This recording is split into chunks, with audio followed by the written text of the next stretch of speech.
সেই সমুদ্র মন্থনের অপূর্ব দৃশ্য, যেখানে দেখা যাচ্ছে একদিকে এখানে ভগবানের 10 অবতারকে খুব সুন্দরভাবে তুলে ধরা হয়েছে। মন্দিরা লাইফস্টাইলে তোমাদের সকলকে স্বাগত। আমি চলে এসেছি আজকে একটা সুন্দর ব্লগ ভিডিও নিয়ে। তো এটা কলকাতার এক টুকরো বৃন্দাবন, অপূর্ব তৈরি করা হয়েছে, গঙ্গার পার পাশেই রয়েছে। বন্ধুরা, ভিডিওটার প্রথম থেকে শেষ অবধি দেখবার জন্য অনুরোধ রইল। অবশ্যই যদি ভালো লাগে লাইক, কমেন্ট, শেয়ার করো। আর যারা আমার চ্যানেলে একদম নতুন তারা অবশ্যই আমার চ্যানেলটিকে সাবস্ক্রাইব করে আমার সাথে থেকো। বন্ধুরা, আমি এখন দাঁড়িয়ে আছি দক্ষিণেশ্বর মেট্রো স্টেশনের ঠিক পাশে। আমার পিছনে তোমরা দেখতে পাচ্ছ, এটা হচ্ছে দক্ষিণেশ্বর টিকিট কাউন্টার, এবং এই এখন সামনে চলে গেলে সোজা মায়ের মন্দির, এবং আমরা এখন যাব ঠিক ডান দিকে আড়িয়াদহর দিকে। রাস্তায় প্রচণ্ড ভিড়, তাই ধীরে ধীরে এগিয়ে যাচ্ছি। এখান থেকেই টোটো কিংবা অটো ধরে আমাদের যেতে হবে।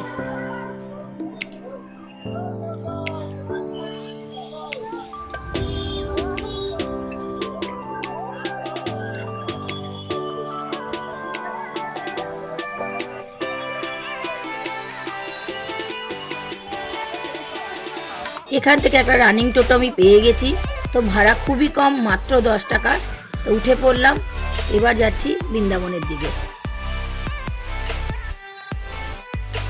অনেকটাই রাস্তা, উঁচু নিচু এবড়ো খেবড়ো, তো সব কিছুকে পার করে এগিয়ে যেতে লাগলাম।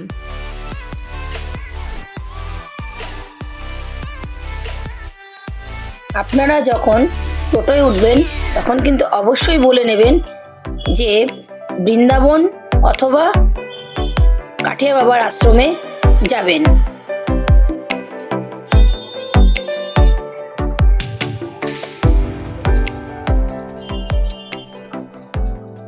আমি এখন চলে এসেছি শ্রী স্বামী ধনঞ্জয় দাস কাঠিয়া বাবা সাধন সেবাশ্রম। তো এটা হচ্ছে কলকাতার এক টুকরো বৃন্দাবন। মেন গেট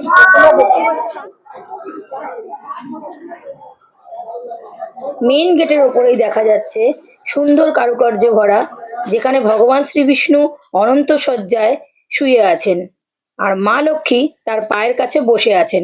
তাদের মাঝখানে দেখা যাচ্ছে প্রজাপতি ব্রহ্মদেবকে।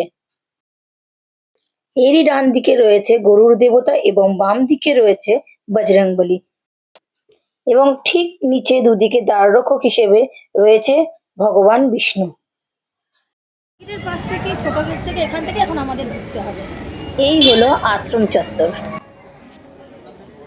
ঢুকেই মেইন গেটের ঠিক বাঁ দিকে চোখে পড়ল হর হর মহাদেবের একটি সুন্দর শিবলিঙ্গ, এবং নিচে নন্দী মহারাজ বসে আছেন, এবং তার ঠিক পাশে আরেকজন দেবতা। মেইন গেটের পিছনে ঠিক ওপরে এখানে দেখা যাচ্ছে শ্রীকৃষ্ণের বিশ্বরূপ, এবং এক পাশে রয়েছে জগন্নাথ দেব এবং অপর পাশে রয়েছে দ্বারকানাথ।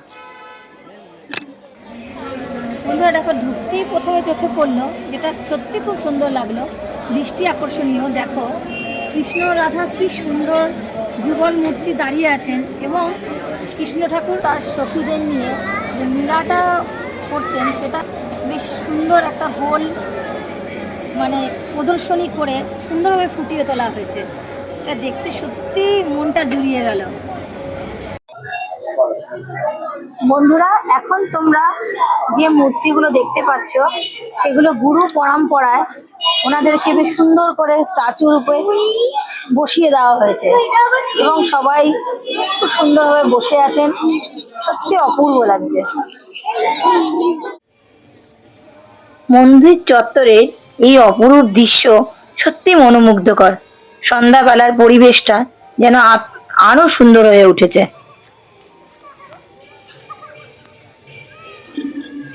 এইখানে দেখো তোমরা, গুরুদেব স্বয়ং বসে আছেন। বন্ধুরা, এবার তোমরা একটা অপূর্ব দৃশ্য দেখতে পাবে। সেটা হলো শ্রীকৃষ্ণ যখন নিজের গ্রামবাসীদের বাঁচানোর জন্য ইন্দ্র ঠাকুরের হাত থেকে নিজের আঙ্গুলের মধ্যে গোবর্ধন পর্বতকে উঁচু করে ধরেছিলেন, এবং সেখানে গিয়ে সমস্ত গ্রামবাসী আশ্রয় নিয়েছিল, এবং সেভাবে তারা প্রাণ রক্ষা পেয়েছিলেন। ভগবানের এই লীলাটা আমরা কম বেশি সবাই জানি, তো সেটাই এখানে তুলে ধরা হয়েছে। এবং উপর থেকে ঝর্ণার জল অবিরাম নিচের দিকে পড়ছে। এবার দেখো শ্রী বাসুদেবজি নবজাত শিশু শ্রী ভগবানকে লইয়া গোকুলে যাইতেছে।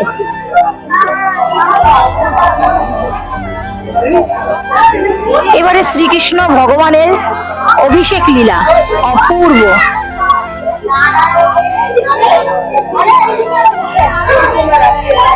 এবার দেখো সেই বিরল ঘটনা পুতনা বধ। ছোট্ট থেকে আমরা সবাই জানি শ্রীকৃষ্ণ ভগবান দ্বারা পুতনা বধ লীলা, এটি শকটাসুর বধ লীলা। এবার আমরা দেখতে পাচ্ছি শ্রীকৃষ্ণ এবং বলরামের নামকরণের দিব্য লীলা।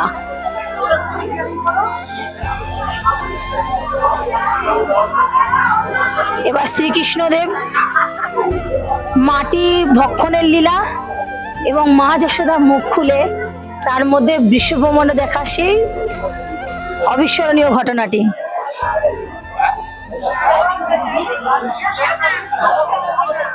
মাখন চুরি করা অবস্থায় শ্রীকৃষ্ণকে মা যশোদা দেখা।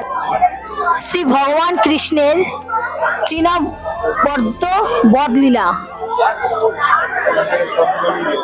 এবার আমরা দেখতে পাচ্ছি শ্রী শ্রী সুখদেবজি মহারাজ মুমূর্ষ পরীক্ষিতকে অমৃতময়ী ভগবতী কথা শ্রবণ করিতেছেন।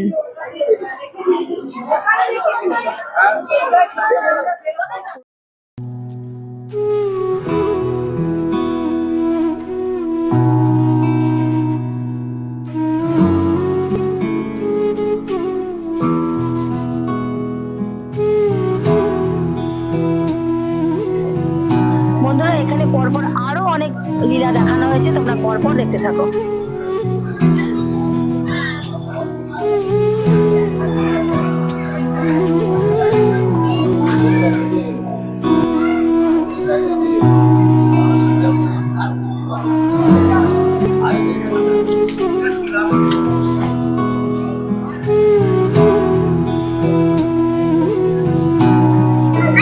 এখানে ভগবানের 10 অবতার খুব সুন্দরভাবে তুলে ধরা হয়েছে। প্রথমেই রয়েছে মৎস্য অবতার, কুর্ম অবতার, বরাহ অবতার, নৃসিংহ অবতার, বামন অবতার। এবার আমরা চলে এসেছি পরশুরাম অবতার, রাম অবতার, কৃষ্ণ অবতার, বুদ্ধ অবতার, কল্কি অবতার। ভেতরটা পুরো বন্ধুরা আমি দেখে কভার করে এসেছি। তো এখন চলে এসেছি হাঁটতে গঙ্গার পাড়ে। গঙ্গার পাড়টা খুব সুন্দরভাবে সাজানো, পাশেই মা গঙ্গা এবং স্বয়ং মহাদেব মা গঙ্গার পানে চেয়ে বসে আছেন। সামনে একটি চায়ের স্টলও রয়েছে এবং তার পাশে ওয়াশরুম, তোমরা চাইলে ব্যবহার করতেই পারো। আপাতত ওয়াশরুমের কোনো মূল্য লাগছে না, হয়তো ভবিষ্যতে হবে কিনা সেটা আমি তোমাদের ঠিক বলতে পারবো না। এই ঠিক ডান দিকে রয়েছে গুরুদেবদের মূর্তি এবং এগিয়ে গেলে প্রথমেই রয়েছে বজরং বলী, তারপর রয়েছে গণপতি বাপ্পা এবং লাস্ট রয়েছে বৈষ্ণোদেবী। মূর্তিগুলো পরপর সাজানো রয়েছে। এখন মন্দিরের ভেতরে আমরা ঢুকে গেছি। এবার ওপরে সুন্দর নাম কীর্তন হচ্ছে।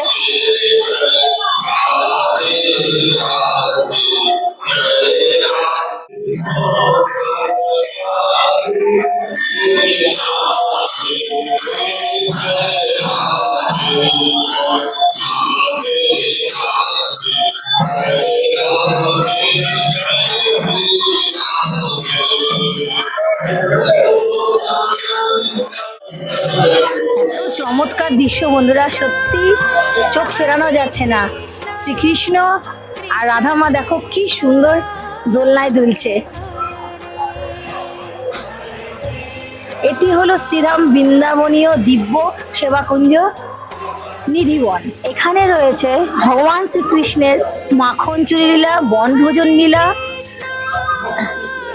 সামনে রয়েছে উদ্ধার লীলা। লীলাগুলো বন্ধুরা সাজানো রয়েছে। পুরো জায়গাটা ধরেই ভগবানের শ্রীকৃষ্ণের ভীষণ সুন্দর সুন্দর আকর্ষণীয় ঘটনাগুলি, ছোটবেলার দৃশ্যগুলি সুন্দর করে সাজানো হয়েছে।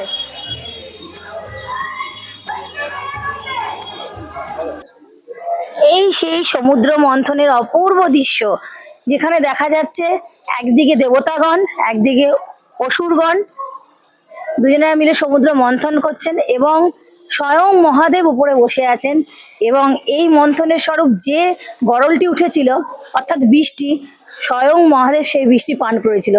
এই ঘটনাটি আমরা জানি এবং মহাদেব স্বয়ং নীলকণ্ঠ হয়েছিল।